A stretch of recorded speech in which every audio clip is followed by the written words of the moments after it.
સભાના સત્રમાં આજે કોંગ્રેસ છે તેઓએ વિરોધ દર્શાવ્યો છે અને જે પ્રકારે રાધણ ગેસનો મામલો સતત સામે આવી રહ્યો છે, રાધણ ગેસની અછતોને લઈને હવે લોકો લાઇનમાં ઊભા રહ્યા છે, તે મામલે હવે કોંગ્રેસે વિરોધ દર્શાવ્યો છે। શું પરિસ્થિતિ છે, કેમ વિરોધ છે?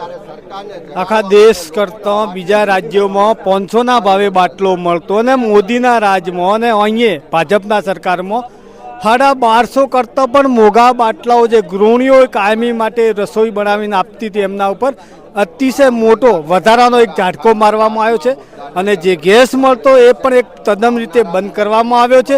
એના લીધે આજે કોંગ્રેસ રોડ ઉપર આવી છે અને રોડ ઉપર આવતા છતાં અમે બાટલો સાણો લકડો પણ અત્યારે સાથે લઈને આવ્યા છે કે આ ગામડાના લોકોની ને સિટીના શહેરના લોકોની ગૃહિણીની શું અત્યારે એમની શું હાલત છે એ અત્યારે આ સરકારને બતાવવા માટે માગીએ છીએ।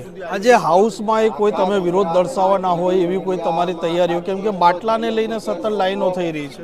આજે ગૃહમાં જઈએ એટલે ખબર પડે, અત્યારે બહાર છીએ અંદર ગયા પછી કંઈ ખબર પડશે કે અંદર શું ચર્ચા આજે પુરવઠાનો આજે મુદ્દો છે એટલે 100% ચર્ચામાં લેવામાં આવશે અને આજે આખા દેશની અંદર મોંઘવારીનો જે મારો ચાલી રહ્યો છે પુરવઠા ઉપર એ 100% ચર્ચા અંદર કરવામાં આવશે। આપણે જે બાટલો લઈને પણ કોંગ્રેસના ધારાસભ્યો પહોંચેલા છે, જે પ્રકારે તમે આ છાણ લઈને આજે આવેલા છો, ઘણા વર્ષો પહેલા ગૃહિણીઓ છાણાને લાકડાથી દેતવા પકટાવીને રસોઈ કરતી હતી। આની આ પરિસ્થિતિ ઊભી થઈ તો ભવિષ્યમાં ગેસની અછત થવાની જ, તો આ છાણાને લાકડા છેલ્લે કામમાં આવવાના છે એવું મારું કહેવું છે। આનંદભાઈ, વિરોધ છે ગેસનો, રાંધણ ગેસનો મામલો છે, પુરવઠા વિભાગનો પ્રશ્નોત્તરી છે।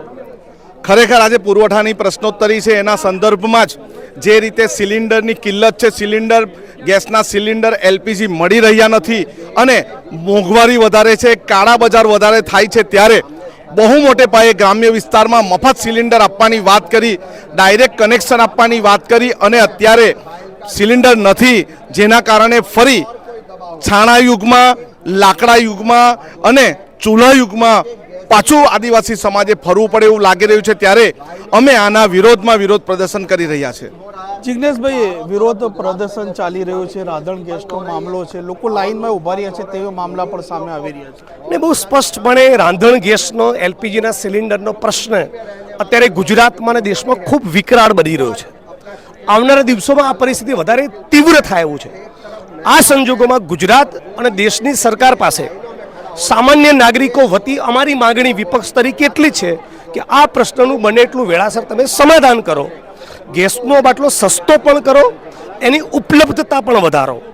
બાજુનું રાજ્ય આપણું પાડોશી રાજસ્થાનમાં ભારતીય જનતા પાર્ટીની સરકાર છે, ત્યાં ગેસનો બાટલો 500 રૂપિયામાં મળે તો ગુજરાતની ગૃહિણીનો, ગુજરાતના પરિવારજનો, ગુજરાતના નાગરિકોનો કંઈ કસૂર છે, કંઈ વાંક છે? જે ગેસનો બોટલ 500 રૂપિયામાં ભાજપની સરકાર રાજસ્થાનમાં આપતી હોય એ જ ગેસનો બાટલ ગુજરાતમાં પણ આપે અને જ્યાં પણ રાંધણ ગેસની એલપીજીના બાટલાની તંગી છે, ઉપલબ્ધતાનો પ્રશ્ન છે, તેનું સમાધાન કરે, આટલી અમારી માગણી લઈને આજે પ્રોટેસ્ટ કરીએ છીએ। જે જરૂરથી તો જે પ્રકારે આજે પુરવઠા વિભાગની પ્રશ્નોત્તરી છે અને સાથે સાથે રાંધણ ગેસ અન્ય રાજ્યમાં 500 રૂપિયામાં મળે છે તો ગુજરાતની ગૃહિણીઓને કેમ નહીં, તેવા સવાલો કોંગ્રેસે ઉપસ્થિત કર્યા છે। આજ વિધાનસભાની સીડીઓ પરથી તેમણે વિરોધ પ્રદર્શન પણ કર્યું છે।